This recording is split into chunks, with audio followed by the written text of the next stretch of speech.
2024. 14 heures que je mets entre guillemets parenthèse, parce que maintenant nous sommes déjà, je crois, 17 heures. Encore mes excuses. Alors, le thème de l'atelier de ce jour, c'est la mobilité internationale académique, tremplin pour une meilleure compétitivité sur le marché du travail. C'est un thème très intéressant pour les jeunes cadres de demain, les politiques de demain, les leaders de demain que vous êtes. Et comme nous le disons toujours, la jeunesse, c'est la relève. Et nous devons vous encadrer. Et c'est aussi une des missions de notre association AFJPAC. D'accord?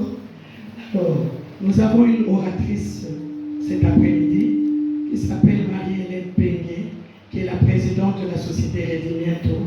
Et cette société est spécialisée dans l'accompagnement des entreprises et des personnes à l'international. Et aujourd'hui, plus précisément, c'est là le volet mobilité internationale académique qui nous intéresse et qui nous réunit en ce lieu. Je voudrais d'abord parler de l'AFJPAC. Il faut d'abord se servir avant de servir les autres, n'est-ce pas? Je voudrais parler de notre association. L'association des femmes et jeunes bâtisseurs du Congo a été créée par votre humble serviteur. On peut dire ça, au serviteur. Il faut dire que tu viens de la France. Servante, ça se dit, hein? A été créée en octobre 2010, ici à Kinshasa. C'est une association qui a fait quand même plusieurs années. Il y a déjà eu plusieurs activités et nous continuons. Mais maintenant, nous voulons plus encadrer, sensibiliser les jeunes et les femmes et surtout investir dans la promotion et la protection des jeunes et des femmes. Et dans l'encadrement, nous voulons que ce soit un encadrement de qualité et cet encadrement passe par des études de qualité. Les études de qualité, nous les avons ici, sinon je dirais que je n'ai pas bien étudié parce que je viens de l'UNEKI et que ceux qui sont de l'ISC n'ont pas bien étudié. Est-ce que c'est ça? Non. Nous avons très bien étudié, vous tous, vous avez très bien étudié et ceux qui étudient encore, continuez votre formation le plus loin possible.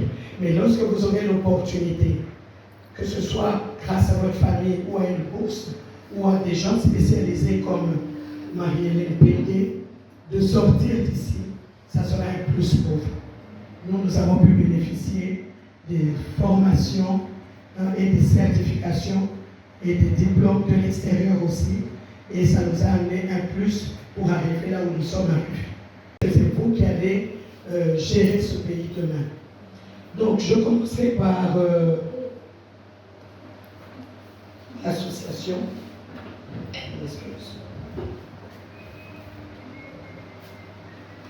J'ai dit que l'association des femmes et jeunes bâtisseurs du Congo, AFJPAC aussi, sigle a été créée le 12 octobre, c'est même précis à l'intérieur du statut. Alors, a été créée le 12 octobre 2010 par Madame Jacqueline Peñé Sanganu. Et nous avons, je m'excuse, je ne veux pas vous donner le dos, nous avons nos statuts. Donc nous sommes en règle avec la loi et toutes les réglementations. Parce que j'ai ici une juriste chevronnée, il faut que vous soyez sûr que cette association existe véritablement. D'accord? Nous avons nos statuts et nous avons notre règlement intérieur. Et en plus de cela, tout est notarié. D'accord? Nous avons notre personnalité juridique, parce que vous savez que Constant Moutamba a insisté sur cela. Il faut avoir la personnalité juridique qui, comment dire le terme, qui détermine même votre existence. Si vous n'avez pas la personnalité juridique, c'est comme si vous n'existez pas. C'est un peu comme vous avec votre acte de naissance. D'accord? Alors, au-delà de cela, nous avons déjà des avis favorables avec quelques ministères, comme le ministère du genre et aussi de la justice. Et nous continuons, nous sommes en train de chercher aussi des avis favorables du ministère de la jeunesse. Mais ça, c'est vraiment un tout petit problème pour nous. Ce qui était plus important, c'était la personnalité juridique. Alors, le siège social est établi à la Cité des Anciens Combattants, Ceux qui sont de nos zones connaissent. Au quartier D, numéro 5B, dans la commune de Ngaliema. Mais nous pouvons transférer ce siège à tout moment, sur toutes les l'étendue de notre territoire. Nous pouvons nous retrouver en Bushman, comme nous pouvons nous retrouver à Chikapa, avec notre siège installé là-bas. Mais en ce moment-ci, c'est Kinshasa. L'association a un objet principal qui est le développement, et moi j'insiste toujours sur l'encadrement intégral de la femme et des jeunes congolais au travers des différentes activités qui sont en fait des missions de l'association. Et ces activités-là, j'aimerais quand même vous en parler un tout petit peu, mais pas en long, mais juste peut-être les énumérer. L'éducation formelle et non formelle, la santé, l'infrastructure sociale de base, et là-dedans vous allez trouver les écoles, les centres de santé, donc en termes d'infrastructure, l'environnement et le tourisme, parce qu'aujourd'hui les pays, les États cherchent l'argent. Vous avez suivi tous au travers de tout ce qui se passe avec le climat et autres, et avec le tourisme. Et notre pays a un potentiel énorme. L'agriculture, pêche et élevage, et certains parmi vous sont déjà dans toutes ces activités-là. Et nous devons les encourager, et pourquoi pas les soutenir, même financièrement ou bien par des formations. La protection et la promotion de la femme et de la jeunesse, ça c'est le classique. Chaque fois qu'il y a une association de femmes et de jeunes, on commence par la promotion et la protection. La FJPAC exerce ses activités en priorité sur l'ensemble du territoire de la RDC et peut établir des représentations. Qui sait, peut-être l'un d'entre vous pourra devenir représentant ou représentante de la FJPAC à Paris, ou alors en Égypte, ou à Abidjan. Vous comprenez? Alors, travaillons pour que cela arrive. L'emblème et la devise de la FJPAC que vous voyez là, vous voyez ce logo? Vous voyez, il y a le cercle bleu, il y a des personnes que nous avons pu mettre là, des femmes et des jeunes qui travaillent. Ça veut dire que nous pouvons travailler dans les champs, dans un bureau, comme médecin ou autre. Donc, tout est ouvert avec la FJPAC. Lorsque vous allez voir les statuts, vous allez même comprendre les couleurs. Toutes ces couleurs-là, pourquoi il y a le jaune, pourquoi il y a le rouge, pourquoi il y a le bleu. Je vais vous donner ça une autre fois parce que nous sommes pas là pour ça. D'accord? Nous avons tout cela dans les statuts. Pardon?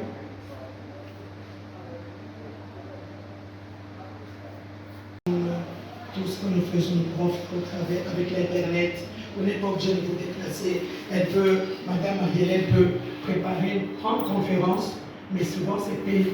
Pas souvent, parce que toujours c'est payant. Et on paye ça en ligne.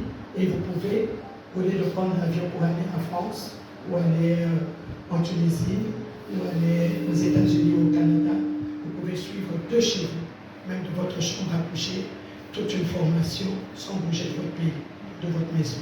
D'accord? Donc, nous avons ces projets-là de webinaire. Nous allons vous associer. Nous allons créer un site. Nous sommes déjà en train de le créer, le site web de la FJPAC. Ça sera bientôt opérationnel et nous allons même ajouter cette activité dedans. D'accord? Et nous avons aussi un grand projet. Nous avons déjà des personnes qui veulent nous aider au niveau du Canada. C'est sur une ferme expérimentale à Manouk. Une ferme expérimentale, c'est là où nous allons expérimenter tout ce que nous avons sur tout ce qui est biologique, bio. Comment on dit ça? Organique. Nous respectons les normes de consommation et nous protégeons même les aliments que nous allons manger demain. Pour que nous puissions manger bêtes de bonne qualité. D'accord? Et c'est comme ça que nous avons prévu plutôt dans quelques mois d'avoir déjà cette expérimentale avec l'aide des personnes qui vont nous financer, qui sont à l'extérieur du pays. Alors nous avons aussi déjà des parcelles dans le Sankourou et nous allons faire une descente avec une petite équipe seulement à un moment donné pour implanter Chibac et construire une salle polyvalente, là où nous avons des formations et là où nous allons faire beaucoup de choses dans le Sankourou, que ce soit à Lodja, que ce soit à Lomela. J'ai d'abord choisi ces deux coins-là. D'accord? Pour le Sankourou et le Sangourou. Donc je vous ai parlé déjà du thème mobilité internationale académique sur le marché du travail. Oratrice Marie-Hélène Pengue, présidente de la société Redimiato, spécialisée dans l'accompagnement des entreprises et des personnes à l'international. Je lui ai toujours dit qu'elle était trop modeste. Alors moi, aujourd'hui, je vais prendre son image. D'accord?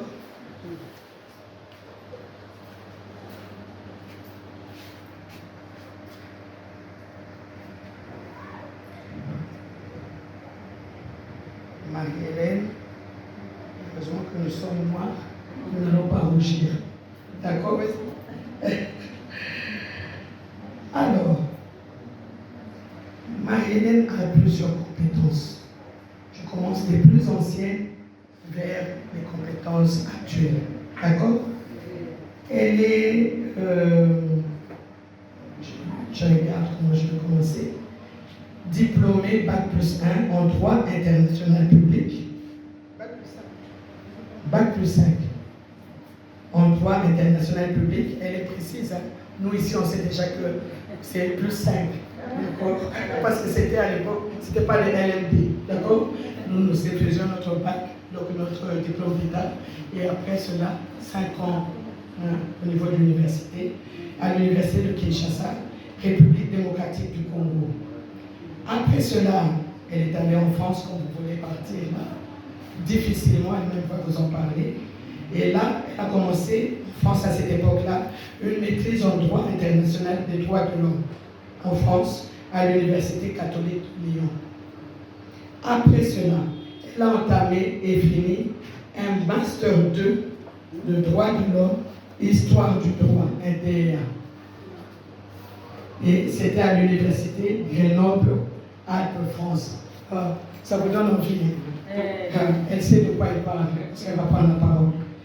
Et après cela, elle a poursuivi encore avec un DU, donc un diplôme universitaire, philosophie du vivant, éthique en santé, qu'elle n'a pas eu à terminer, mais elle a fait quand même une année, donc parce qu'elle a eu à déménager. Elle a quitté Lyon pour aller en France, à Paris plutôt, et elle a commencé son DU, philosophie du vivant, éthique en santé. Elle peut en parler. Après cela, elle a fait un Master 1, droit des affaires. Mon Dieu, est-ce que nous avons arrivé jusque-là?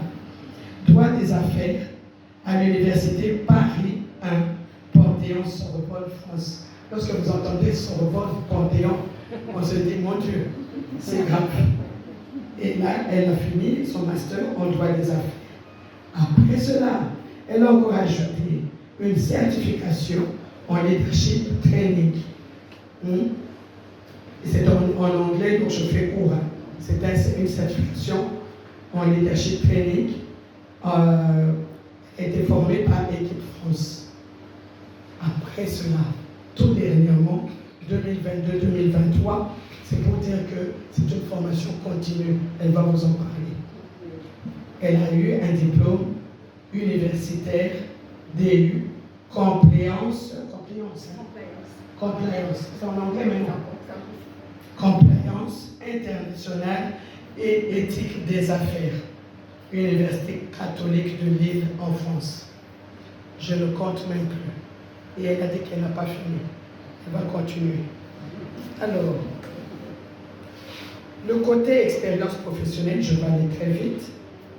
Je commence le plus lointain pour arriver à la dernière expérience, avant de choisir d'avoir une profession un peu libérale en attendant de trouver autre chose de meilleur. Alors, elle a commencé à... Non, hein. Quand je prends les trucs, c'est vraiment lentement, c'est pas comme vous.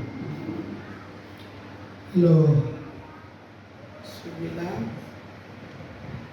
et j'ai l'élargi plutôt. Voilà, c'est ça. Alors, chargée d'études et puis conseillère au ministère des Droits humains à Kinshasa. Il y a longtemps. Et vous savez que c'est important. Quand ici à Kinshasa, on travaille dans le gouvernement, dans un si grand ministère. Tous ceux qui assurent les livres blancs, elle connaît. Elle a travaillé avec un ministre, d'abord chez Okitondo, et puis avec Toumba Luaba. C'est pas petit. Ce sont vos professeurs. Après ça, elle a prêté serment d'avocat et elle était inscrite sur la liste du barreau près la cour d'appel de Kinshasa-Gombe. Elle a abandonné il n'y a pas très longtemps qu'elle s'est retirée du barreau de Kinshasa. Peut-être qu'elle voulait aller au barreau de Paris, je ne sais pas. Qui sait? Alors, après ça, elle se retrouvait à Paris, responsable du service des visas à l'ambassade de la République démocratique du Congo à Paris. C'est pour vous dire qu'elle sait de quoi elle parle. Tout ce qui concerne les visas, elle connaît. Animateur ou animatrice aujourd'hui, on féminise tout, dans les centres de loisirs, en école primaire et maternelle plutôt à Paris. C'est pour dire que le plus beau des métiers, c'est commencer avec les plus petits. Les plus petits, là, nous enseignent beaucoup. Et c'est comme ça qu'on arrive à avoir cette capacité de patience, hein, parce qu'on a commencé avec des personnes qui parfois ne peuvent pas vous comprendre, mais vous ne pouvez pas gifler. D'accord? Et ensuite, agent d'accueil et de médiation à la Maison de la Justice et du Droit de Paris 17e. Là déjà, vous voyez que c'est dans le monde de la justice. Et enfin, avant d'atteindre le niveau de Redimiento, elle a travaillé pendant longtemps, pratiquement 10 ans et plus, comme dans l'association Droit d'urgence en partenariat avec le barreau de Paris. Si nous pouvons applaudir pour elle et pour toutes ses compétences.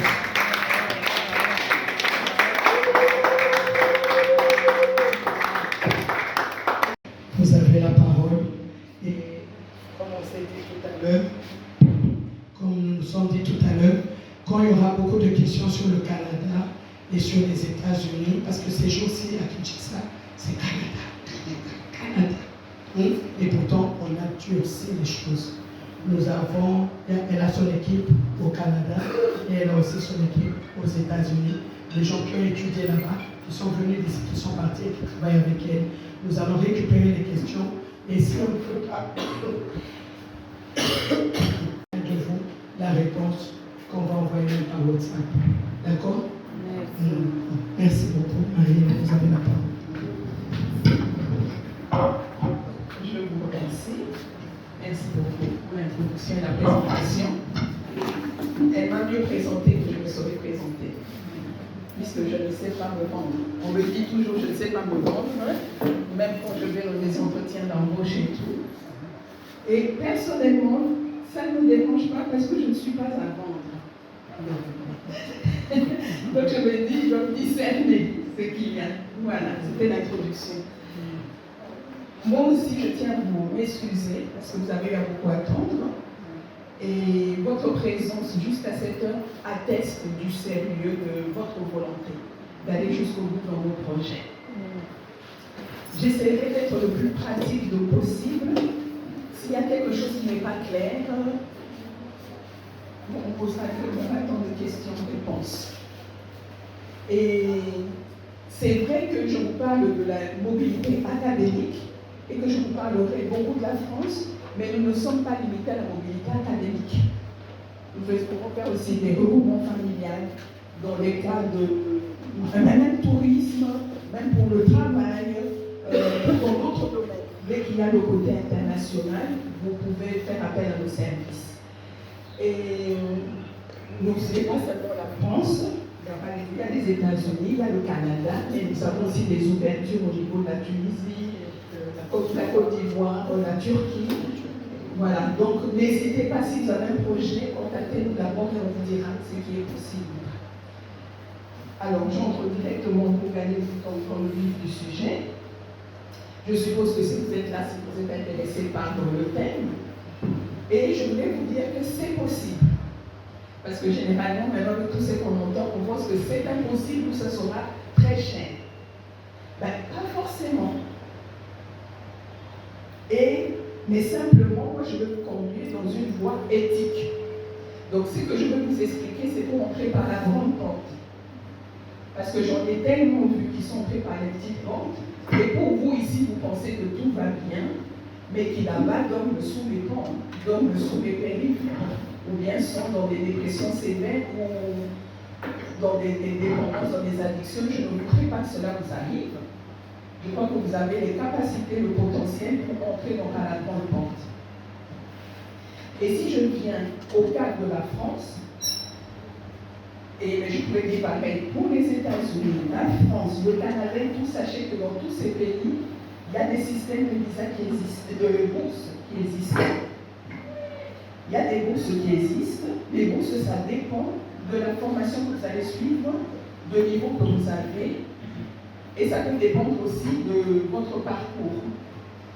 Il y a évidemment les bourses pour ceux qui ont été l'élite, si on pourrait dire ceux qui étaient les plus brillants, mais il y a même des bourses pour ceux qui n'ont pas été forcément les plus brillants. Ça dépend du domaine et de comment vous allez motiver. Donc ne fermez pas cette porte. C'est vrai qu'il y a des bourses, c'est juste pour ceux qui sont là-bas, mais il y a des bourses aussi pour ceux qui viennent de l'Afrique. Il y a des bourses pour ceux de Kinshasa. Donc sachez que le côté bourse existe, même si peut-être vos parents ou vous-même ne pouvez pas vous prendre en charge, il y a l'option d'obtenir une bourse. En dehors du cadre de la bourse, il y a vous prendre en charge vous-même ou que vos parents vous prennent en charge. Maintenant, ça dépend des pays. Si vous voulez aller aux États-Unis, c'est vrai que là, le coût est assez élevé, donc voilà.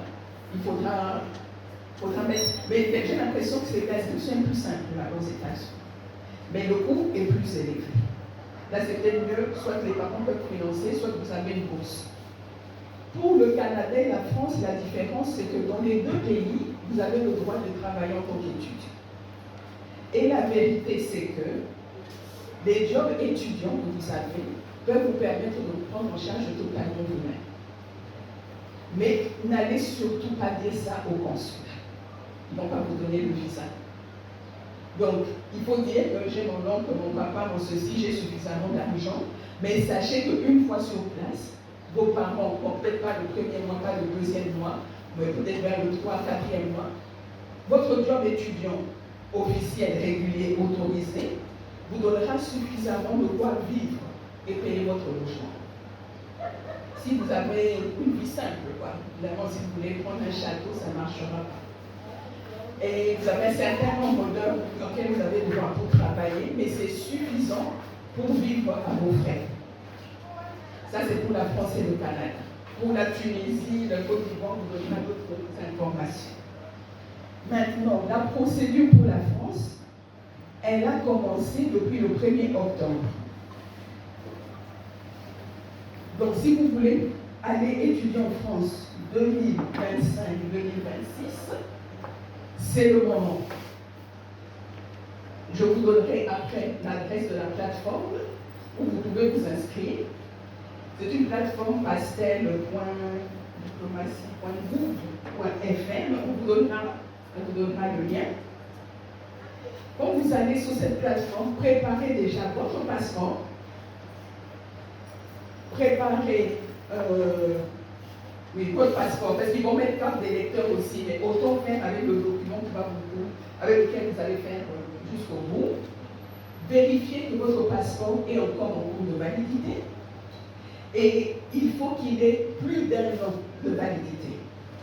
Parce que si vous allez avec un passeport où il ne reste que 6 mois, 9 mois, quand vous arrivez, même si vous avez le visa et on peut vous donner le titre de séjour, on ne peut pas vous donner une durée plus longue que la durée de validité de votre passeport. Donc vous devez recommencer des démarches.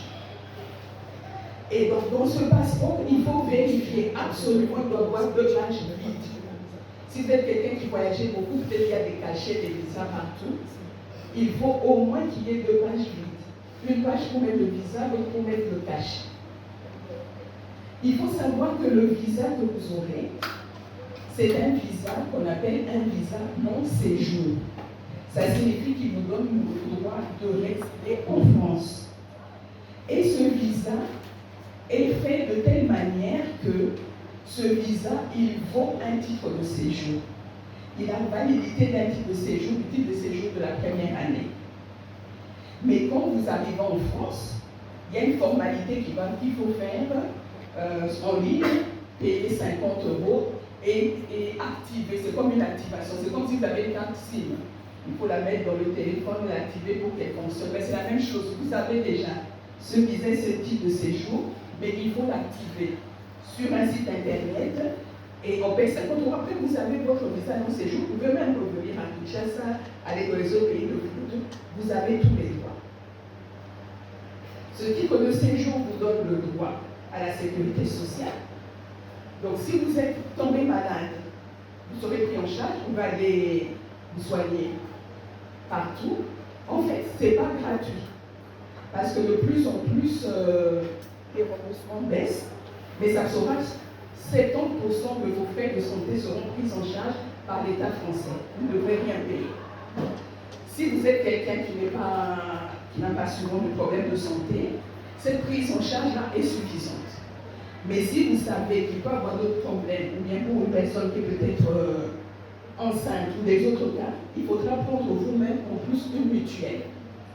Mais si vous êtes un étudiant et qu'on sait que vous n'avez pas beaucoup de revenus, même là, l'État peut vous aider. Sachez aussi que s'il y a des frais comme, par exemple, pour les lunettes, les dents et autres, il y a une partie que vous allez payer de votre poche parce qu'ils se disent, bon, c'est pas grave, vous n'allez pas mourir comme ça. Mais pour des choses graves, quand vous faites une crise, je ne sais pas, quelque chose, il y a un accident, des choses de ce genre, vous serez pris totalement en charge.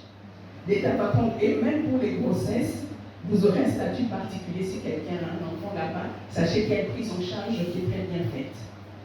Mais, puisque vous venez d'un pays tropical, d'abord on appelle ça les pays tropicaux, les exotiques et tout, vous êtes dans un pays où sévit le paludisme, il y a des fièvres typhoïdes, il y a des maladies qu'il y a ici qu'il n'y a pas ailleurs. Organisez-vous, quand vous y allez déjà avec ce que vous avez l'habitude de prendre. Quand vous avez la malaria ou je ne sais pas, la fièvre typhoïde ou d'autres pathologies que vous pouvez avoir, des vermifuges et autres. Parce que ces produits-là ne sont pas remboursés. Puisque ce n'est pas des maladies qui existent en France. Donc si vous partez, donc j'espère et j'ai foi que vous n'amenerez pas ces maladies, mais au cas où, et en plus là-bas, si tu as le paludisme, ils vont t'hospitaliser. Même si c'est au niveau où ici tu es à la maison, eux ils vont te laisser, ils vont te mettre même en soins intensifs. Donc c'est bien que tu aies un peu c'est que tu prends pour les maux de tête, la fièvre, des choses de ce genre, pour que quand vous êtes là-bas, les 2-3 premiers mois où vous n'avez pas encore la sécurité sociale, vous pouvez vous gérer vous-même.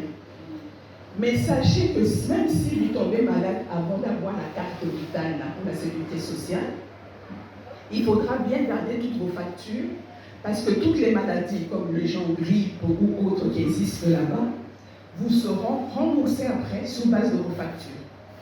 Il n'y a que les maladies comme les paludismes et autres qu'il n'y a pas là-bas qu'on ne va pas vous rembourser. Donc ça c'est pour le côté social, la sécurité sociale.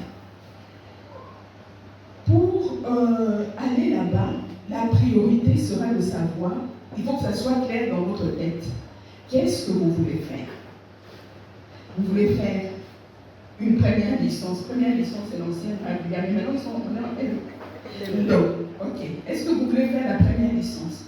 Est-ce que vous voulez faire la deuxième, la troisième? Est-ce que vous voulez faire le master? Est-ce que vous voulez faire un doctorat? Est-ce que vous voulez faire un BTS? Est-ce que vous voulez faire une université d'été? Est-ce que vous voulez faire une formation courte? Est-ce que c'est une formation diplômante? Est-ce que c'est une formation certifiante? Et même dans les diplômes, est-ce que c'est un diplôme d'université ou un diplôme d'État? Donc toutes ces questions, il faudra bien se les poser. Il faudra aussi savoir, est-ce que c'est une formation initiale ou une formation continue? La formation initiale, c'est pour ceux qui ont fait l'examen d'État, les diplômes d'État ou le bac, et qui veulent continuer leurs études, commencer l'université. Que ce soit en première, deuxième, troisième, vous continuez sans jamais avoir une interruption. La formation continue, c'est pour des personnes qui ont arrêté un moment, peut-être par rapport à des raisons de famille ou d'argent ou autre, et qui veulent reprendre les études. Ou des personnes qui ont fait tout, par exemple, tout un cycle, qui ont travaillé et qui voudront reprendre l'étude, ou bien des personnes qui veulent changer d'orientation, changer des cursus. Là, on est dans la formation continue. Et donc, il faut que ça soit clair dans votre tête, parce qu'il y a tellement de propositions, si ce n'est pas clair, vous ne vous en sortirez pas.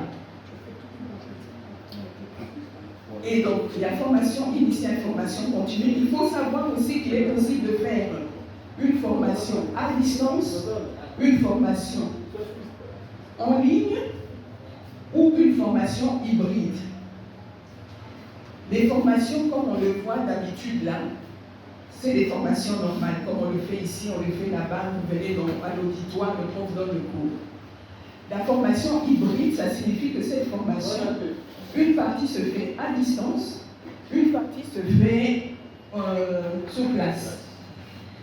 Et la formation en ligne, il y a d'autres formations si ce n'est qu'à distance, donc à aucun moment vous ne serez sur place. Et la formation en ligne, c'est que ça peut être une formation, c'est un peu comme genre, c'est les MOOC, on appelle ça comment MOOC, les MOOC. À distance. Non, en ligne. Ce sont des formations, c'est déjà enregistré. En fait, vous venez suivre quelque chose qui a déjà été enregistré, tout le monde peut aller, un peu comme vous suivez sur YouTube, une formation qui existe déjà. Il y a aussi une executive master. Oui, oui, il y a aussi des executive masters. En 12 mois ou en 24 mois, mais donc, il y a toutes sortes. Maintenant, il faut savoir qu'est-ce que vous voulez, parce que aussi, selon le format que vous prendrez, par exemple, si c'est exclusivement en ligne, on peut dire que vous n'avez pas besoin de visa non-séjour, puisque vous faites tout en ligne et vous vous connectez et que vous suivez. Mais si c'est sur place, et si c'est hybride, là, vous pouvez demander le visa non-séjour en tant qu'étudiant. Pour l'autre, on vous dira, vous pouvez prendre un visa pour séjour, juste pour les démarches et des choses comme ça. Donc, choisissez. Quand vous irez avec le statut étudiant. Que vous soyez, quel que soit le format que vous prenez les statuts étudiants, que ce soit de la première année jusqu'en master. Séjour étudiant, ils ont un titre qu'on appelle talent, compétences et talent. Et eux, ils ont, avec ce titre, ils peuvent faire venir femmes et enfants en tant qu'accompagnants, qui nous accompagnent. Et donc le doctorat, mais je ne sais pas s'il y a des gens ici qui sont intéressés par le doctorat, donc peut-être je vais me mettre d'abord sur le reste. S'il y en a qui... Ah, vous êtes intéressé par le doctorat? Doctorat? D'accord, ben donc je reviendrai dessus, je pensais, excusez-moi. Et donc, la priorité pour vous, en ce moment, c'est le site que je ne vais pas vous laisser, c'est ceux qui veulent le faire, allez vous enregistrer. D'accord? Vous allez faire toute la procédure. Il vous faudra, comme je vous dis, absolument le passeport. Je pense qu'il faudra une photo d'identité. Vous savez, les photos chez nous, il ne faut même pas des boucles d'oreilles, les oreilles, on doit les voir, les cheveux sont tirés. Il vous faudra tous vos relevés de notes. Relevés de notes, on appelle ici comment? Oui, c'est ça. Il vous faudra tous les relevés de notes de toutes les années. Maintenant, je sais qu'on est un pays où parfois l'année académique n'est pas régulière. Si ça a trop traîné, il faudra justifier chaque fois. Il faudra une lettre de motivation. Pareil, si dans le cours de vos études, vous avez eu à refaire des années, à redoubler, ne vous disqualifiez pas vous-même. Si vous pouvez justifier, il n'y a pas de souci. Si par exemple, après, on voit que après avoir redoublé, les notes se sont améliorées, les choses ont changé. Donc, mais il faut expliquer. Si aussi il y a eu des années blanches, il faut expliquer. Parce qu'eux ne connaissent pas nos réalités. Il faudra faire une lettre de motivation. En fait, c'est la lettre de motivation qui va être la chose qui va le plus vous aider pour montrer le sérieux de votre projet. Donc, il est quand même bon de faire relire votre lettre de motivation. puisqu'il faut montrer le sérieux. Et si vous faites une réorientation, par exemple, je vous dis, quand je commence, je ne sais pas, quelqu'un qui commence en économie, ou bien qui commence en médecine, et puis à la fin, il va aller en agronomie. Ce n'est pas interdit, mais il faut justifier pourquoi. Et pourquoi vous passez là-bas, qu'est-ce qui vous intéresse et tout. Il faut savoir motiver pour ça. Quand vous vous enregistrerez, vous verrez qu'il y a parfois des choses peut-être que vous n'avez pas sur place. Encore. Ce n'est pas un problème parce qu'on a laissé la possibilité de passer quand même à la question suivante. Donc ça restera juste vert. Donc ça sera rouge, on mettra à compléter et vous pouvez passer de l'autre côté du formulaire. Le formulaire là, ce n'est pas la chose la plus compliquée. Vous pouvez avoir quelques problèmes techniques, notamment par rapport aux photos, parce qu'il y a un format particulier. Si c'est trop lourd, ça ne prend pas. Mais sinon, vous pouvez le faire. C'est votre nom, prénom, adresse, code postal, vous mettez vos années d'études et chaque fois vous téléchargez les documents que je vous ai dit. À un moment, vous dira télécharger votre passeport. À un moment, vous dira télécharger vos relevés de nom. À un moment, on dira télécharger votre CV. Il faut que vous ayez un CV à jour. En France, le CV, c'est avec une photo. Et parce qu'aux États-Unis et au Canada, on ne met pas de photo. Et aux États-Unis et au Canada, généralement, c'est 2 pages, alors qu'en France, il faut seulement que ce soit une page. Et sachez que parfois, c'est même mieux, dans ces genres de démarches, ou peut-être c'est un appareil qui fait le tri, de faire le CV basique, noir et blanc. Parce que parfois, quand on met beaucoup de couleurs, des choses, on fait des applications, ben, le système n'arrive pas à lire ce CV. Et on risque de vous déclasser. Je vous dis ça, c'est pareil, si vous voulez recruter dans des très grandes boîtes qui utilisent l'intelligence artificielle, faites un truc simple sur Word, en noir et blanc. Mais si vous voulez rencontrer quelqu'un, vous avez le beau CV que vous avez fait avec des applications. Donc c'était une parenthèse. Et quand vous le remplissez, ça sera, selon les pays, ça change. Je crois que nous, c'est 50 € le prix de ce document-là, de remplir. Vous remplissez, mais il faudra déjà voir, vous avez droit, si vous êtes inscrit en première année, vous avez droit à 3 vœux. Les vœux, ça signifie les choix d'université. Je dis université, mais ça peut être une école, ça peut être une autre structure. Donc vous avez droit à 3. Et si vous voulez faire des années montantes, à partir de la 2e licence et continue, vous avez droit à 7 choix. Donc pour les années montantes, vous avez plus de choix. Sachez aussi que si vous êtes dans les années montantes, si vous êtes en 2e licence par exemple, et que vous dites que je veux m'inscrire pour la 3e, il faut être sûr qu'à ce moment-là, l'année sera terminée et que vous ayez validé l'année, que vous aurez eu vos notes et votre cours élevé, parce qu'ils vont vous demander de prouver. Parfois, c'est mieux de se remettre au même niveau. Quand vous êtes en 2e, vous remettez parce qu'au moins, s'il y avait une fermeture, une grève, c'est pas fait, vous n'avez pas eu dès la première année, vous avez au moins les 2 documents exigés. Et puis, c'est pas mauvais, parce que c'est vrai que c'est un tout autre système d'études et de fonctionnement. C'est pas mauvais d'avoir une année que vous maîtrisez déjà pour pouvoir comprendre qu'il y a beaucoup le côté informatique. Ceci, cela donne le temps de vous adapter. Maintenant, si vous êtes quelqu'un qui avait déjà un diplôme, par exemple, vous êtes infirmière, vous êtes déjà médecin, vous êtes avocat, vous êtes juriste, vous êtes économiste, vous avez déjà un statut, vous n'êtes plus dans ce que je vous dis, les noms. Vous allez directement demander dans la débat.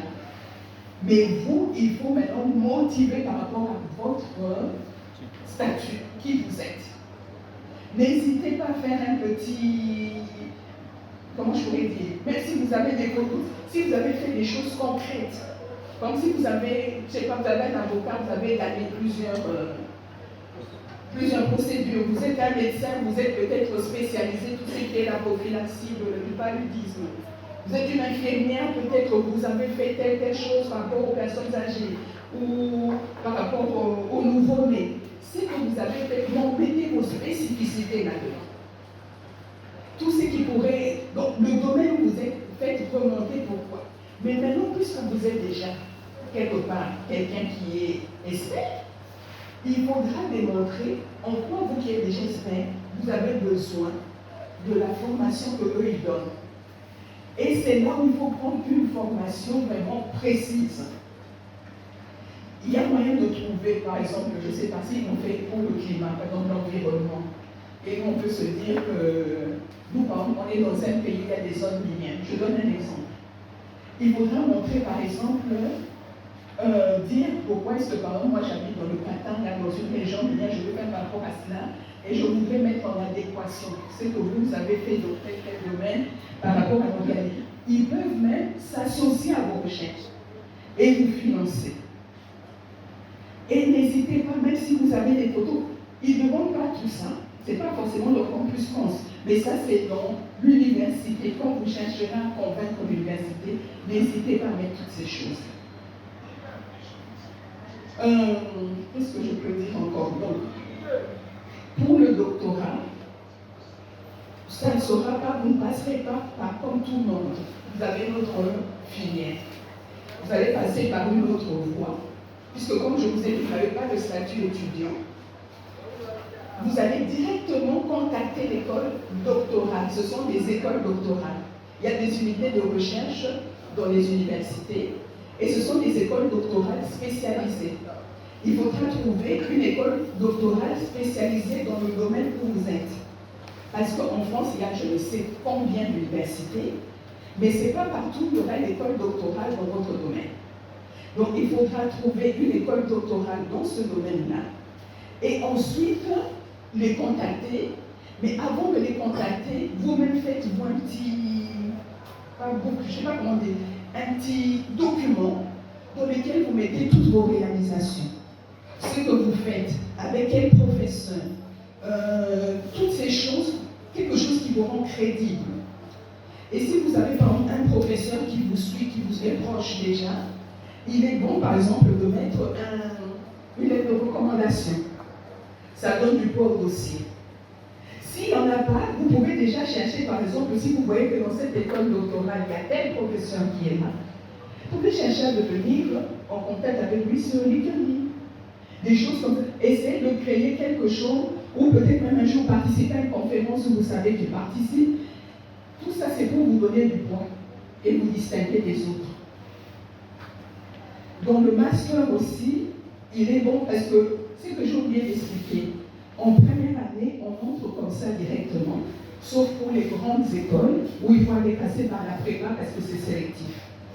Mais en master, à partir de master, on entre sur dossier et sur entretien. Et les entretiens, je peux vous dire, c'est pas facile. Pourquoi je vous dis que c'est pas facile? C'est parce qu'ils vont vous secouer pour voir si vous êtes vraiment convaincu vous-même. Et c'est là qu'il est utile de faire une bonne lettre de motivation, parce que quand vous faites votre lettre de motivation, ça vous aidera à ce que ça soit clair dans votre tête. Pourquoi je veux faire ce que je veux faire. Et si en faisant la lettre de motivation, vous vous rendez compte que peut-être je suis en train de faire ça, ça m'intéressera, cherchez ce qui vous intéresse, parce qu'il est difficile de convaincre quand soi-même on n'est pas convaincu. Donc on vous posera des questions sur votre parcours, sur votre cursus, sur vos motivations, sur le projet, sur ce que vous voulez faire après. Moi, mon idée, c'est pas la peine d'aller, comme je vois, il y en a qui suivent 40 000 tutos sur YouTube pour être sûr. Parfois, trop suivre, voilà, ça peut vous mettre de la confusion. Le mieux, c'est de faire votre lettre de motivation. Et puis, vous cherchez quelqu'un, nous aussi on fait cet accompagnement, c'est des États-Unis, du Canada aussi, qui vont relire votre lettre de motivation en connaissant ceux du pays où vous voulez aller, et qui pourront vous payer, comme vous comptiez, vous poser un peu des questions par rapport à ça. Et sachez que même si ça vous semble dur, battez-vous jusqu'au bout. Parce qu'il vous semble dur, c'est pas du racisme, c'est pas que vous ne convainquez pas. C'est cette façon de fonctionner pour vous sélectionner. C'est juste ça. Ça ne sera pas pour vous disqualifier. Voilà. Et donc, Les deux raisons pour lesquelles il y a souvent le refus, je vais vous le dire, c'est le côté financier et le côté logement. C'est les deux problèmes qui bloquent le plus. Donc le problème des gardiens. Le côté financier, pour chaque pays, c'est différent. Il y a un montant prévu et aux États-Unis, selon les États, c'est même pas un montant pour tous les États-Unis. Selon les États où vous voulez partir, le montant sera différent. Mais si vous appelez des fonds, pour le Canada, je n'étais pas renseignée, peut-être à Naomi, mais je pense que, je ne sais pas si c'est selon les États, ça dépend des écoles. Mais en France, on considère que vous devez avoir au moins chaque mois. Et 615 €, vous pouvez soit les avoir vous-même, vous montrer comment vous allez les avoir, soit de vos parents, un oncle, un frère, un cousin. La personne, elle peut être en France, à Kinshasa, ou quelque part en République démocratique du Congo, ou à l'étranger. Ça peut être une personne, ça peut aussi être une société. Ça peut être un organisme, une agence, donc il ne regarde pas. C'est juste qu'il faut qu'il soit sûr que vous aurez 615 € chaque mois. Et il faudra faire ce qu'on appelle un avis. C'est une attestation de virement irrévocable. Vous le faites à la banque. Généralement, ce sont vos parents qui vont le faire. Et cette attestation, c'est comme si on met en place un virement que chaque mois, vous verrez les 615 €. Par votre mère et tout. Si vous êtes quelqu'un qui a déjà travaillé, qui a déjà suffisamment, il faut avoir, je crois, 7500, 400 et quelques que vous mettez dans un compte en banque et vous bloquez le compte. Donc ça signifie un compte où vous n'allez pas les prélever comme ça comme vous voulez. Le compte sera bloqué pendant un temps, la première année ou un temps dans la banque. Et vous montrez que ce compte, vous l'avez bloqué pour vos études. Et en fait, vous devenez votre propre garde. L'autre option, si vous avez la bourse, vous n'avez pas ces problèmes-là. D'ailleurs, quand vous avez la bourse, vous n'avez même pas tellement de problèmes pour le visa. Puisque c'est soit de votre État, soit de l'autre État, soit un organisme qui vous prend en charge. Et si maintenant, il faut faire attention, parce qu'il y a parfois des agences ou des personnes qui vous disent, comme ici, ce n'est pas tout le monde qui a des cartes qui a un compte en banque ou une carte bleue. Donc, il faut faire attention. Vous prenez les identifiants. Vous comprenez quand je dis identifiant bancaire? Il faut faire attention. Vous prenez l'identifiant ou de quel organisme. Parce que si vous prenez d'une personne ou d'une agence qui est fichée, ça ne passera pas. Même s'il y a déjà toute la somme. Puisqu'il y a des personnes qui ont fait pour tellement de personnes qui ont compris que c'était un business, mais que derrière, ce n'était pas sûr. Donc il faut faire attention. Vous prenez de qui, il faut que ce soit quelque chose d'officiel et de reconnu. Mais il faut faire attention aussi parce qu'il y en a qui ont déjà été fichés dans le cadre de la lutte contre le blanchissement des capitaux. Et si vous vous trouvez dans ce cadre-là, pareil, votre dossier sera déclassé. Maintenant, si vous n'avez personne qui peut vous dire que je vais vous faire le virement de 615, personne qui n'a suffisamment, il y a d'autres moyens de faire. On peut vous expliquer, mais là, ça sera trop long de vous expliquer toute la procédure ici. D'accord? Donc, même là, ne vous découragez pas, on peut vous expliquer comment faire. La même chose pour le logement. Il faut que le logement que vous allez prendre ait au moins 9 mètres carrés. Sinon, on ne va pas vous donner le visa. S'il a moins de 9 mètres carrés de surface habitable. Il faut que, si c'est quelqu'un qui vous donne, qui vous prend, fait une prise en charge, qui va vous loger, par exemple, on va compter aussi le nombre de mètres carrés chez cette personne. Parce qu'il y a un nombre de mètres carrés dédié à chacun. Donc, si cette personne a 6 enfants, elle a son mari, et qu'à eux, là, c'est déjà suffisant, elle ne peut pas vous prendre en charge. Il faut qu'on sache qu'en allant là-bas, vous aurez suffisamment d'espace. En plus de ça, vous avez des logements étudiants. Donc, le plus tôt possible, dès que vous avez l'inscription, cherchez dans les logements étudiants, c'est le moins cher.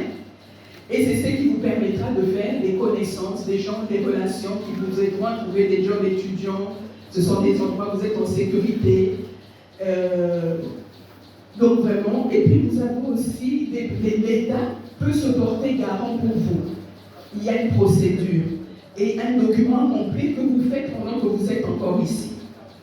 Et là, l'État français va vous se porter garant pour vous, mais ce n'est pas qu'il vous a donné le logement. Il vous se porte garant, mais c'est à vous de chercher des logements. Il y a aussi certaines personnes âgées. Les enfants sont partis, tout ça. Ils ont une chambre libre. Ils aiment bien louer aux étudiants. Ça, c'est super, parce que souvent, ces personnes-là, ça devient carrément comme une famille. Ils auront beaucoup d'affection pour vous, et même si un jour vous voulez changer des statuts, ces personnes peuvent vous accompagner, vous aider dans ce sens. Voilà. Et puis bon, pour la nourriture, sachez qu'il y a des restaurants universitaires, ça ne coûte vraiment pas du tout cher.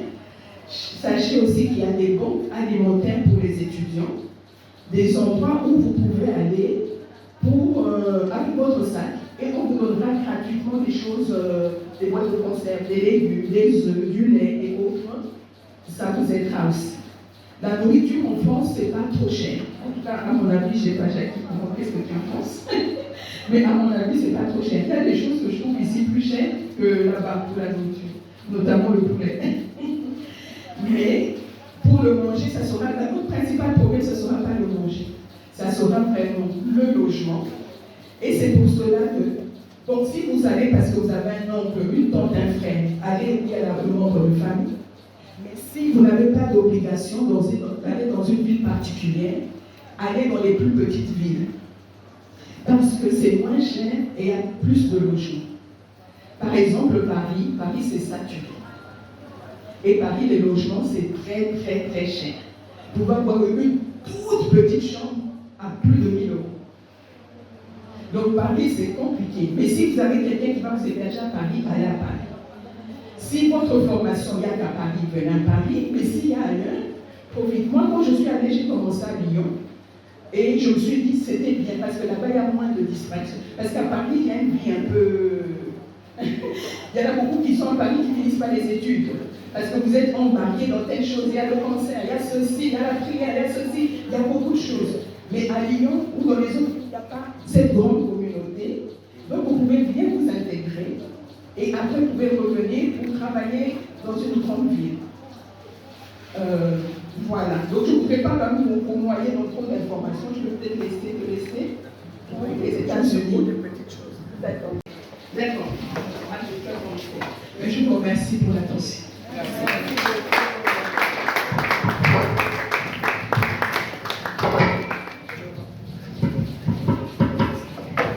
C'est fermé. DJ. C'est ça.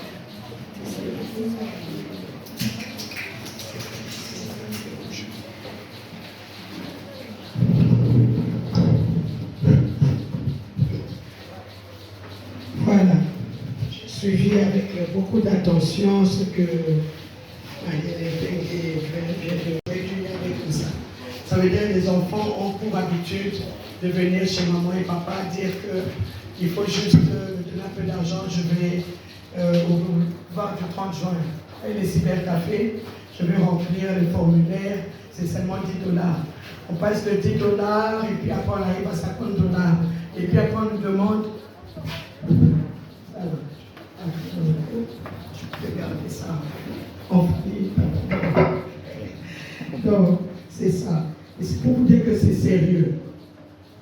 Lorsque vous êtes entraîné par les amis, vous vous dites, bon, ça va, on va aller. Il y a ceux qui ont des moyens et d'autres qui ont moins de moyens. D'accord? Alors, il faut être vraiment vigilant. Il faut avoir le plus d'informations possible. Il ne faut pas aller comme ça, comme on dit en égal à biscuit. Comme on voit lors des diplômes d'État, tout le monde est sur les véhicules, mais ceux qui meurent là, qui tombent sur les routes, c'est parfois des petits enfants très gentils, pas les Mongouls qui ont entraîné tout le monde. Comprenez? Donc il faut faire très attention. Donc là, moi, je vais revenir sur certaines préoccupations parce que j'ai vécu cela. Si moi, je peux donner les éléments, c'est bon. Si elle peut appuyer parce qu'elle a vécu elle-même cela. Hein? Moi, j'ai vécu cela en tant que parent et en tant qu'étudiante. D'accord?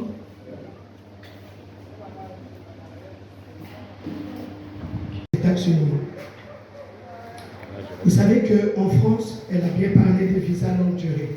On donne le visa étudiant et c'est pour toute la durée de nos études. Ils peuvent faire des va-et-vient voir les parents.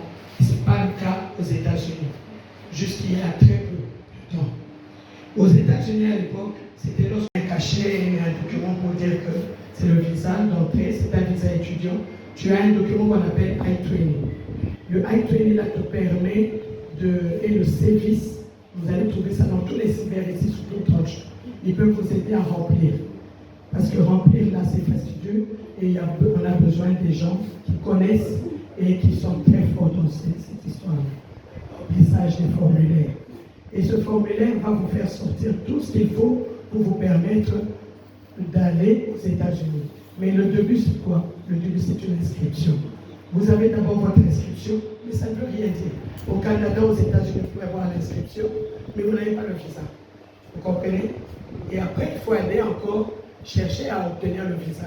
Et pour obtenir le visa, il faut aller remplir un formulaire et suivre la procédure pour arriver jusqu'au visa. Et même lorsque vous avez le visa, ce n'est pas une garantie d'entrée. Vous pouvez arriver devant l'officier de l'immigration aux États-Unis, au Canada, même en France et en Belgique. On vous pose encore des questions. Donc, lorsque ce monsieur est là ou cette dame qui remplit pour vous, ou votre soeur, il faut maîtriser ce qui a été rempli. La plupart des gens ont rempli pour vous le formulaire, mais vous ne savez même pas. Et, maintenant vous ne trouvez même plus les mots, même en français ou en anglais. Et on vous pose la question, monsieur, madame, est-ce que c'est vous qui avez rempli votre formulaire? C'est moi. Les petites filles ici, là, que je vois ici. Oui, c'est moi, j'ai rempli mon formulaire. Mais votre père est né où? Votre maman? Est-ce que votre grand-père est en vie? Tout ça, vous devez retenir. Quand on vous voit déjà vous stresser à l'aéroport, de loin, il y a toujours deux personnes, il y a même des écrans. Il y a des psychiatres, des psychologues, c'est ça. Ils sont là. Ils vous arrivent là. Moi, parfois, je suis là, je parle avec mes voisins, je stresse. Jusqu'aujourd'hui, malgré que je passe tous les jours, je stresse. Même moi, avec autant de visa que j'ai, je peux me retourner à Kinshasa. Vous comprenez? C'est pour ça qu'il faut bien maîtriser votre formulaire. Lorsqu'on vous donne un formulaire à remplir, comme elle a si bien expliqué, il y a toute une procédure qu'elle a expliquée. Vous avez votre formulaire. Soyez sûr que de la première question à la dernière, vous avez retenu toutes les réponses, tout ce que vous avez marqué. D'accord? Alors, je disais ceci qu'aux États-Unis, oui, aux États-Unis, en France, on donne des visas de longue durée pour presque tout le monde. Pour les études. Si les études, c'est 3 ans, vous avez votre 4 ans. Mais la facilité aussi, c'est que vous pouvez renouveler. Et le renouvellement, tant que vous avez l'inscription et que vous n'avez pas failli sur le territoire, ne pose pas de problème. D'accord? Et au Canada, c'est la même chose. Et au Canada, en France, vous pouvez même travailler. Vous avez un certain nombre d'heures de travail pour ne pas rafler toutes les heures de travail des vrais Français. Ça veut dire qu'ils ont besoin de main-d'œuvre, mais ils ne peuvent pas vous donner les 100% d'heures parce que vous êtes venu pour étudier. D'accord? Alors, aux États-Unis, c'est plus compliqué. À l'époque, il y a quelques années, on a les années, je crois, Jenny, c'est quelle année il est parti? Je ne sais pas, en 2000. Il travaillait. Tu étais étudiant, tu travaillais comme au Canada et aux États-Unis.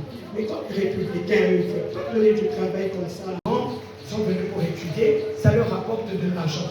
C'est pour ça qu'elle a dit que remplir les formulaires et avoir le visa étudiant pour aller aux États-Unis, c'est parfois plus facile. Mais vivre sur le terrain là-bas, c'est plus difficile. Et on vous donne le visa d'entrée et on vous check tout le temps. Et vous ne pouvez pas travailler, donc c'est votre sponsor qui peut être votre parent. Les parents, elle a un oncle ou une tante qui a pris cette responsabilité, qui est obligé de donner, remplir un document de sponsoring d'abord. Et lorsque la personne remplit le document de sponsoring, pour les GPC, ce sont les collèges universitaires, les collèges universitaires, c'est comme à l'époque quand on était à l'ISC. Vous comprenez? À l'ISC, on pouvait aller à l'ISC, et à l'ISC, on étudie, et au bout de 3 ans, on vous donne un diplôme, on vous colle, on vous donne un diplôme qui peut vous permettre d'étudier, de travailler. C'est un diplôme complet. Vous comprenez? C'est ça le collège universitaire là-bas. Maintenant, il y a l'université.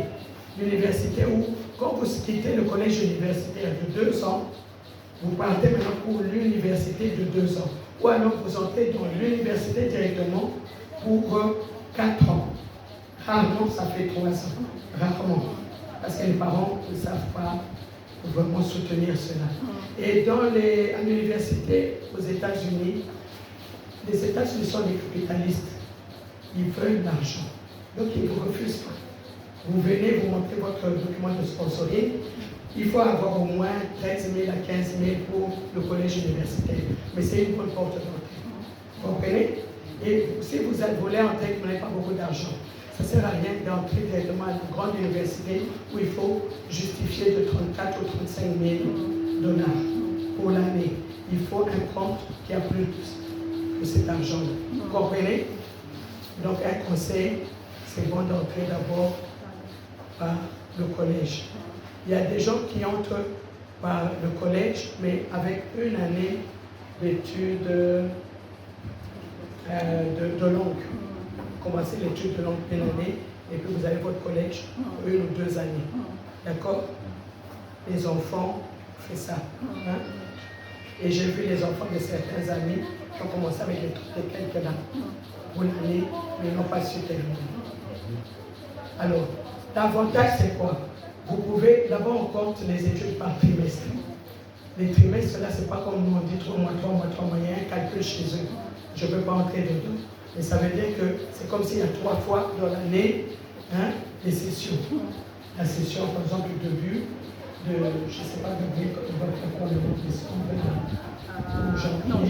janvier, jusqu'à, je ne sais pas, tel mois. Et puis nous avons encore une session. Mais il y a une session où ce n'est pas obligatoire. C'est la session où les gens vont souvent en vacances. Vous pouvez prendre quelques classes qu'on appelle des crédits, quelques crédits. C'est pour vous dire que vos parents, vous pouvez avoir pitié d'eux. Vous aurez comme ça un moment où vous avez la permission, l'autorisation de rester sur place aux États-Unis sans étudier. Mais vous continuez à payer vos logements, vous continuez à manger, mais au moins les milliers de dollars là, vous ne les payez pas. D'accord? Et vous venez, vous faites comme 2 sessions. Le sponsor doit être crédible. Être crédible, il ne doit pas avoir sponsorisé 2, 3, 4, 5, 6, 10 personnes. Comprenez? Et lorsque le sponsor est en cours de sponsor de quelqu'un d'autre aux États-Unis, eux, dans l'immigration, ils voient directement. Mais ce sponsor, il a déjà autant d'enfants sur place. Que ce soit ses enfants légitimes ou d'autres neveux et nièces, mais ils savent que le compte bancaire a, par exemple, 40 000. Mais avec 40 000, il ne peut pas faire ça. Donc votre sponsor doit être crédible. Alors, le sponsor n'a pas à donner son relevé de compte ou n'a pas signé le document de sponsoring pour 1000 personnes. OK? Et je voudrais attirer l'attention de tous nos jeunes lorsqu'ils vont dans les agences ici. L'agence, si moi, je donne un document à l'OFE, l'OFE, bien pour ton fils, vous allez avec ça là-bas. Mais le type de l'agence là, il y a des gens là qui veulent sponsoriser lui aussi et gagner de l'argent. Il va utiliser mon document. Et peut-être tu vas voir que la personne qui passe là est passée avec le document de ton oncle ou de ton frère. Et toi, tu es resté. Parce que peut-être l'autre le paiera plus. L'autre dit non, toi, trouve des solutions pour moi. Et il utilise le document de chaque pays. Et moi, je vous dis qu'on m'a déjà appelé et interpellé au niveau de mes comptes bancaires et je le fais. Je pouvais aider beaucoup de membres de ma famille, mais parce qu'il y a des gens qu'on a voulu aider parce qu'ils nous ont demandé le sponsor, on a aidé, mais ce n'est peut-être pas eux-mêmes, mais l'agence qui les utilise, qui a utilisé pour plusieurs autres personnes. Vous comprenez? Et ça devient compliqué. Maintenant, moi, on m'appelle, on m'interpelle, je suis à la barre, à la Robank, où est le co-bank, et je commence à chercher le menu. On me dit, est-ce que vous connaissez, par exemple, Nemoyato, Gisèle? Je ne connais pas. Mais je suis là, on a mis une croix rouge sur moi pour dire que j'ai utilisé mon document pour envoyer beaucoup de gens. Et même l'ambassade du Canada connaît et l'ambassade des États-Unis. Vous comprenez? C'est pour cela que vous voyez qu'il y a des gens qui évitent. Quand vous avez 15 sponsors qui a déjà sponsorisé beaucoup de gens, il faut savoir s'il est en cours de sponsor pour d'autres.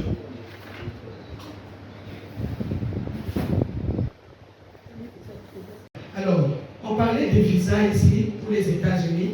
Avant de donner que le visa d'entrée, quand tu reviens pour voir tes parents, tu es obligé de rentrer encore à l'ambassade parce que avec tous les stress, ils peuvent te refuser. Peut-être il y a eu une contravention, peut-être qu'ils ne sont pas sûrs des documents que tu as amenés. Donc il faut bien connaître les procédures de votre université pour visiter les parents. D'accord? Quand vous êtes là-bas, il faut avoir tous les documents et même déjà le rendez-vous pour avoir un visa pour rentrer. Comme ça, quand vous arrivez ici, n'attendez pas les rendez-vous. Parfois, les rendez-vous, c'est 1 année, 2 ans. D'accord? Avant de descendre, soyez sûrs. C'est comme ça que vous voyez que beaucoup d'enfants qui vont aux États-Unis ne reviennent même pas voir les parents, ce sont les parents qui vont. Parce que tu ne sais pas. Moi, j'ai eu ça avec mes enfants à l'époque. Quel stress. Gabrielle, c'était juste avant pas un mois de son mariage. Elle est venue, elle venait faire un cours en Irlande. Alors, elle est descendue ici parce qu'elle ne pouvait pas avoir un visa pour rentrer en Irlande. L'Irlande n'avait pas de consulat à la RDC. Mais partout où elle allait, il y avait des consulats de la RDC. Elle peut aller en France, elle a un visa en France. Tu vois, chaque fois qu'elle sort, elle doit avoir un visa pour rentrer. Vous voyez comment c'est difficile. Mais heureusement pour nous tous, l'année passée, les États-Unis ont commencé des visas de 2 ans pour les étudiants et même pour le tourisme. Donc, c'est que tu as tes 2 ans là, ouf, tu peux aller. Et souvent, quand tu as déjà eu les 2 ans, ça devient une formalité pour renouveler. Si tu n'as pas abîmé quoi que ce soit là-bas ou avec eux, tu viens, tu envoies même tes éléments seulement à DHL. DHL gère tes documents, tu déposes. Et puis après, donc je peux même revenir avec les documents de Randy Gabriel ou de qui que ce soit. Je viens, je vais à DHL, alors on leur donne leur dossier. Vous comprenez? Et ça, c'est une première visa tourisme. Alors, les lettres de motivation. Marie-Hélène l'a très bien dit, les lettres de motivation, c'est comme les formulaires. Apprenez à le faire seul. D'accord? Parce que vous êtes des universitaires. Et maîtrisez-les avec vos mots. Parce que lorsqu'on va vous poser des questions à l'université, là où pour le master et le doctorat, il y a des entretiens. Si c'est, je ne veux pas que ce soit filmé ça, on apprend qu'il y a des États qui donnent facilement, parce qu'il fait tellement froid, glacial, moins 40 degrés, moins 50, vous êtes encore jeune. Si vous pouvez aller dans ces États-là, je vous assure qu'on va même vous donner le social sera là. On va vous choyer, parce que parfois il manque même des jeunes comme vous pour déblayer les glaces pendant l'hiver, pour les trucs déneiger, comment on dit, déneiger et autres. Ils ont besoin des gens encore forts. Et il y a les Alberta, les CC et les CELA. Le Canada, la facilité, c'est que vous avez un work permit pour travailler. Et aussi, quand vous arrêtez, vous pouvez dire stop, je continue plus les études, je travaille d'abord et je vais reprendre après. Comprenez? Mais maintenant, ils ont durci comment? Ils commencent à demander à ce que les étudiants payent le bénévolat à la bonne décision. C'est ça? C'est pas ça? Dites-moi, tu es là. Aux États-Unis pour tout ce qu'on vient de vous dire. Et nous avons des gens qui normalement devaient venir vous parler de la... Il faut voir si dans les études que vous voulez faire et dans l'état que vous voulez aller, il est possible d'obtenir une bourse.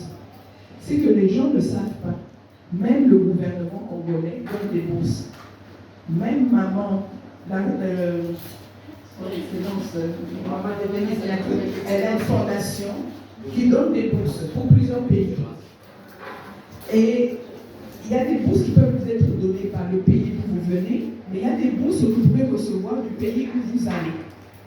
Donc, que vous allez aux États-Unis, en France, et ce n'est pas que si vos parents n'ont pas d'argent, vous n'avez pas d'argent, que vous vous dites c'est terminé, non. c'est possible de le passer par les bourses. D'accord? Et sinon, c'est pas obligatoire aussi que ce soit de vos parents.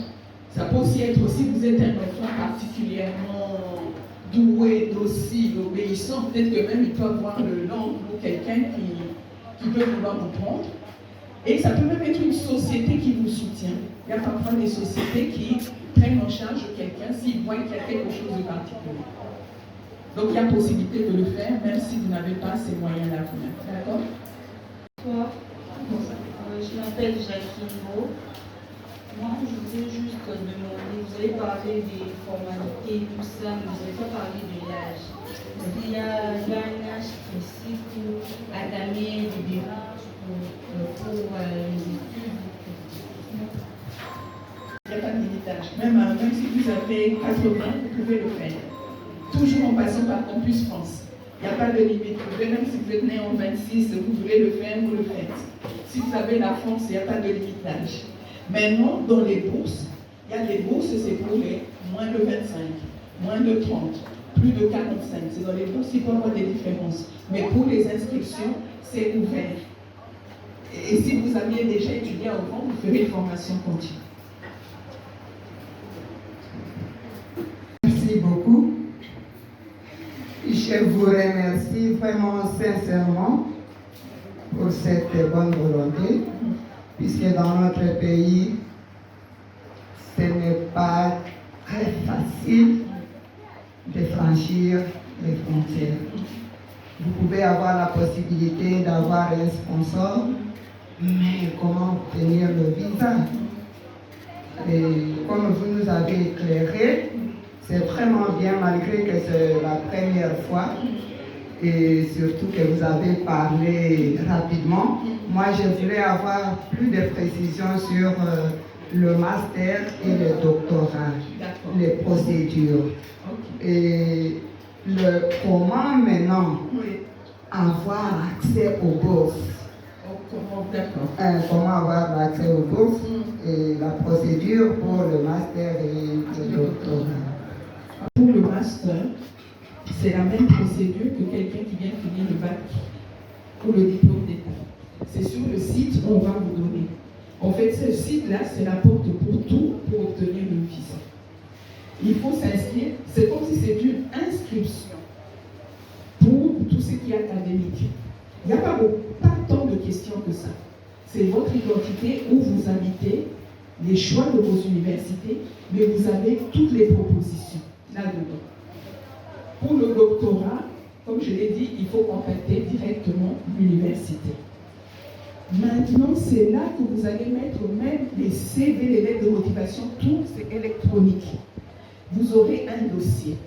Ce dossier-là, si c'est possible, je ne sais pas comment dire, d'imprimer avant de valider, si c'est possible, parfois dans les formulaires, on nous permet d'imprimer tout ce que vous avez rempli là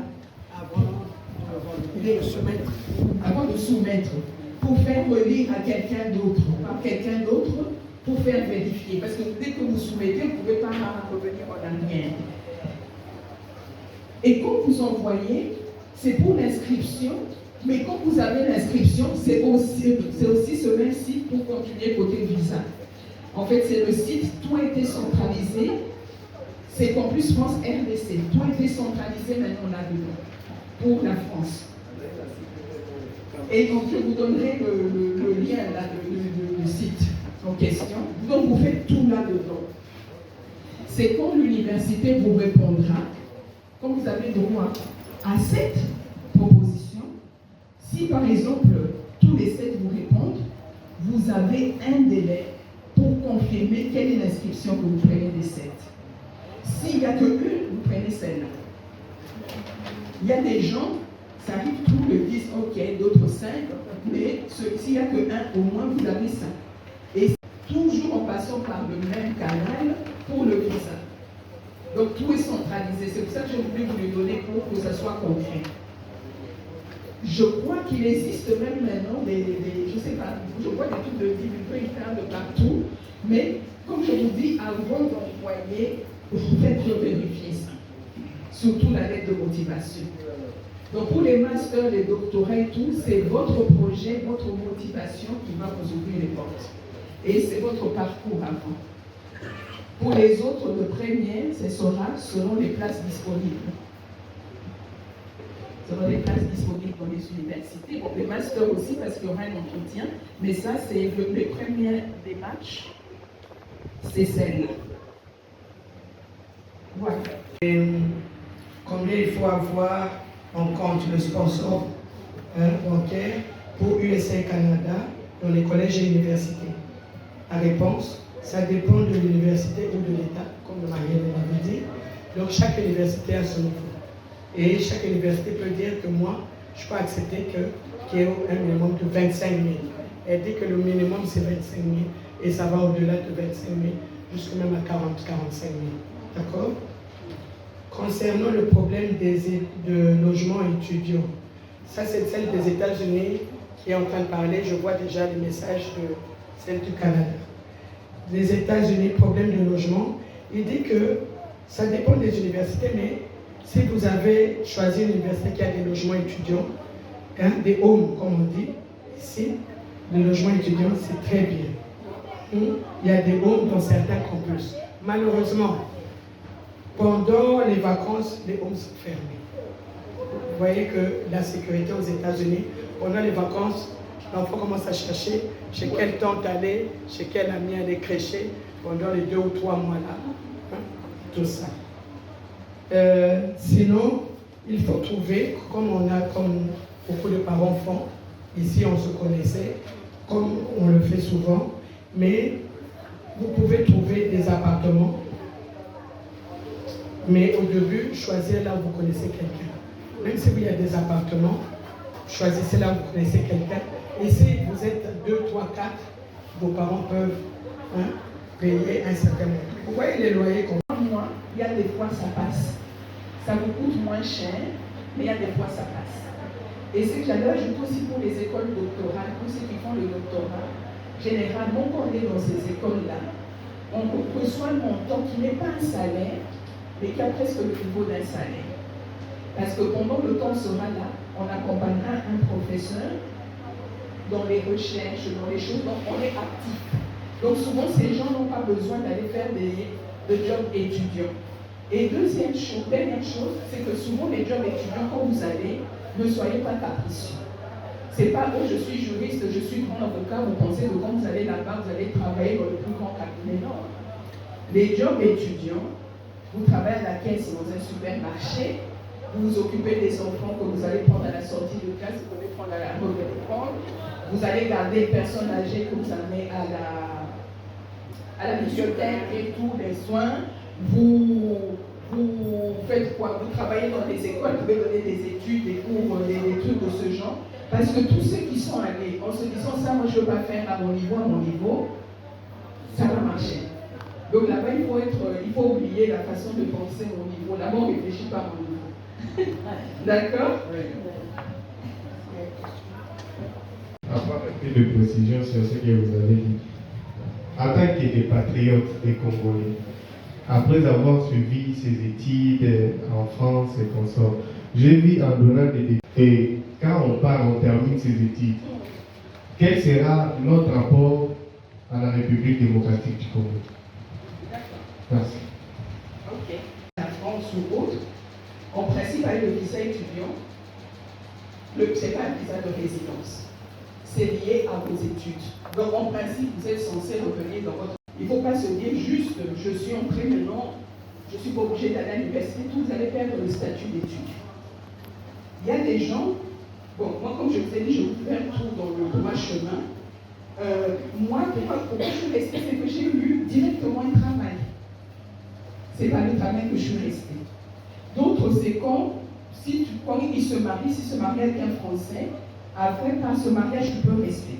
Je vous parle d'un vrai mariage, pas le mariage blanc et gris, d'accord? Parce que maintenant, il y a des enquêtes. La police peut entrer comme ça dans votre truc, tu comprends que c'est pas ça.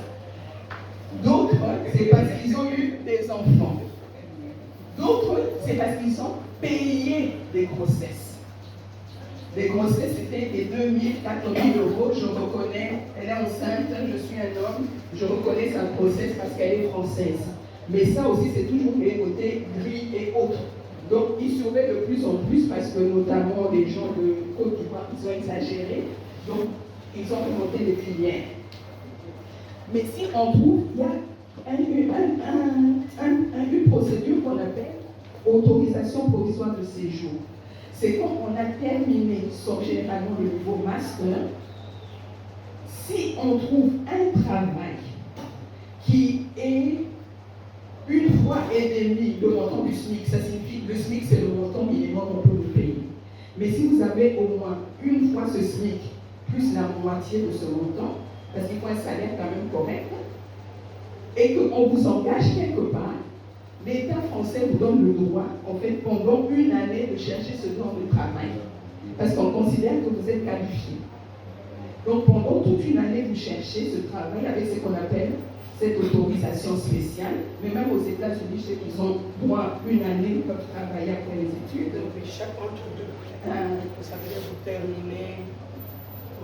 vous terminez, par exemple, regarderez les universités, ils vous mettront généralement prérequis, des choses que vous devez être censé connaître déjà, ou des études que vous devez déjà avoir, des choses que vous devez avoir déjà acquises, assimilées. Et si vous ne les avez pas, généralement, ça ne sert à rien d'aller. Maintenant, par rapport à vos points, ça dépend des universités. Les universités, par exemple, comme la Sorbonne, ou Assas c'est Paris 2, ou les MIT, je sais que ça existe aussi, généralement c'est très sélectif, ou le Sciences Po, les HEC, il y a des universités qui regardent quand même votre parcours. Il y en a d'autres, l'essentiel c'est que vous ayez eu votre bac, votre diplôme d'État. Ça c'est pour la première année, parce que généralement dans le master, on est assez sélectif. Mais si après même avoir eu des mauvais résultats, vous avez à un moment ça s'est amélioré, ou bien que vous avez travaillé, ils tiendront compte de votre expérience. Donc ce n'est pas parce que vous avez eu des mauvais résultats à un moment durant votre parcours que vous êtes disqualifié. Vous pouvez peut-être entrer directement à la Sorbonne ou je ne sais pas, à Descartes ou médecine quoi. Mais vous pouvez entrer dans une autre, parce que les universités, souvent, regardent grandes universités, non. Quand vous commencez, ne cherchez pas les grosses universités. Vous pouvez mettre, comme vous avez ces deux, vous pouvez mettre 2 grandes universités, mettez 5 différentes. 2 moyennes, 3 peut-être qui ne sont pas les plus recherchées. Parce que quand vous arrivez là-bas, il est possible d'un moment de passer d'une université à une autre.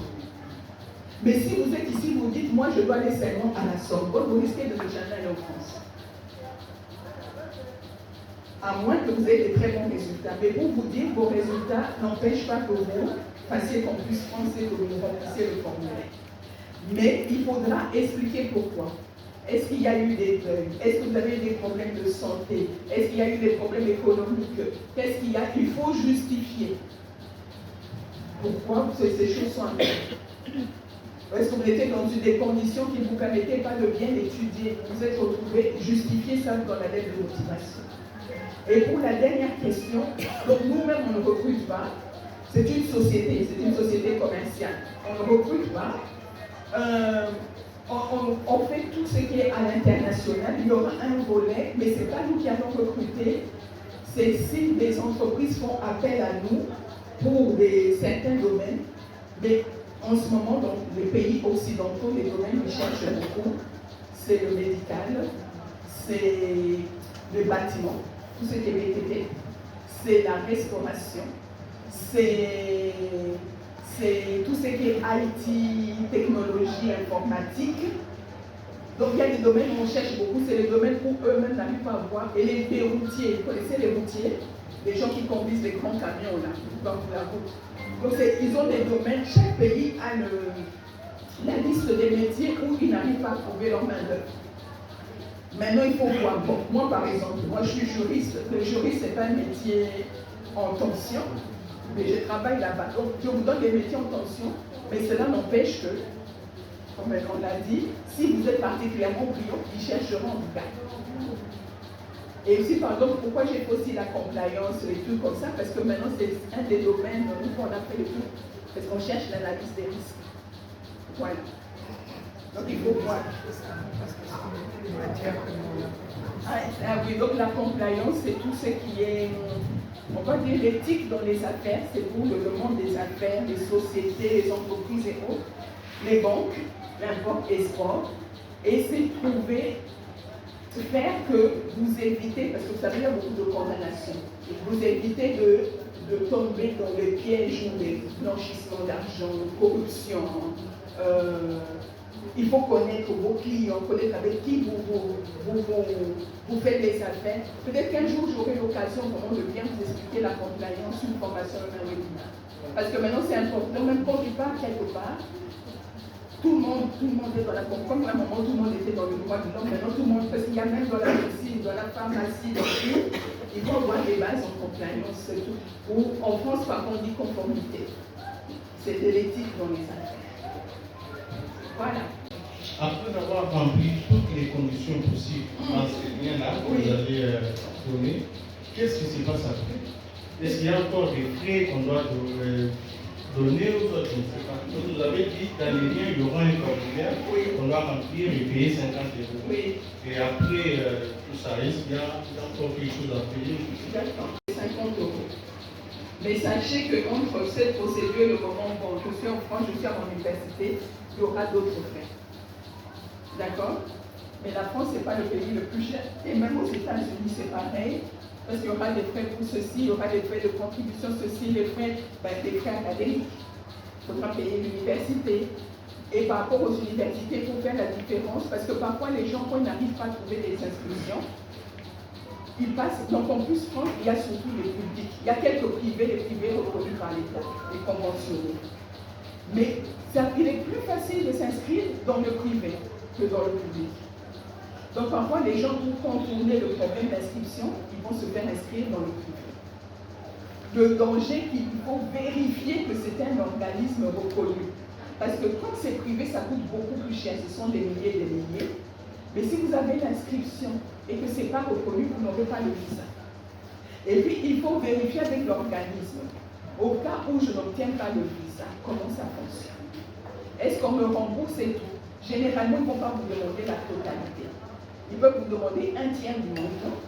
Mais quand ce sont des milliers, au cas où vous demandez un tiers du montant, c'est quand même plus de 1000 que vous payez. Il faudrait savoir, demander dès le début avant de vous engager. Dans le public, c'est moins cher en France, mais quand on arrive dans les niveaux master, déjà, ça commence à augmenter. Mais les premières années, je crois que c'est même moins cher à Kinshasa parce que l'État prend une partie en charge. Et puis, c'était ça la question. Donc, il y aura des frais, il y aura 103 €, il y aura d'autres petits frais, mais il faudra, vous serez obligé d'avoir une assurance responsabilité civile. Parce que si vous faites tomber quelqu'un, si vous faites quelque chose à quelqu'un, nous tous en France, on a une assurance responsabilité civile. Mais si vous louez un logement, dans votre bail, vous aurez déjà l'assurance responsabilité civile. Mais au fur et à mesure que vous allez avancer dans vos démarches, vous pourrez nous contacter, on pourra vous expliquer. D'accord? Donc la priorité maintenant, c'est d'abord vous inscrire dans une université et puis obtenir le visa. Et sachez que quand il y a le refus de visa, on peut faire un recours. Parce que je travaille aussi avec plusieurs avocats. On peut faire un recours, il y a un recours pas sûr comme ça, mais il y a un recours qu'on fait au tribunal en France qui pourront le faire. Donc, mais petit à petit, moi j'espère pour vous que vous n'aurez pas à faire de recours, que ce qu'ils vont faire, ça passe directement. Comme ça, vous gagnez du temps. D'accord? Comprenez ça? Rien n'est gratuit. Aujourd'hui, c'est vraiment une grâce. Vous avez même eu plus d'informations que ceux d'hier à l'université de Kinshasa. Parce que vous avez eu le temps de poser toutes vos questions. D'accord? Restez connectés. Ça veut dire qu'ici, dès qu'elle rentre, elle met en ligne son site web. Et pendant ce temps, nous aussi, je crois, on va terminer notre site web de FGBAC. Quand vous aurez accès et là-bas et chez nous, vous allez ouvrir ça à tous vos amis et vous aurez à consulter, mais vous allez voir la procédure pour consulter, ce qu'il faut payer pour consulter, parce qu'on doit vivre, n'est-ce pas? Et ça, c'est de ce côté-là. Nous, comme c'est une société, une association sans but lucratif, aujourd'hui, l'AFG va faire cette formation. Comprenez? Et nous allons chercher à vous offrir aussi d'autres formations.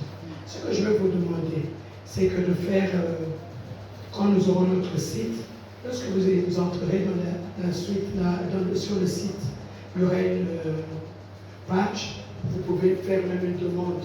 Si on voit qu'il y a déjà un certain nombre de personnes pour une formation précise, on va aussi chercher des sponsors pour pouvoir organiser quelque chose avec ces sponsors-là pour que vous puissiez bénéficier de différentes formations. Il faut avoir l'habitude de venir à des ateliers, il faut avoir l'habitude de participer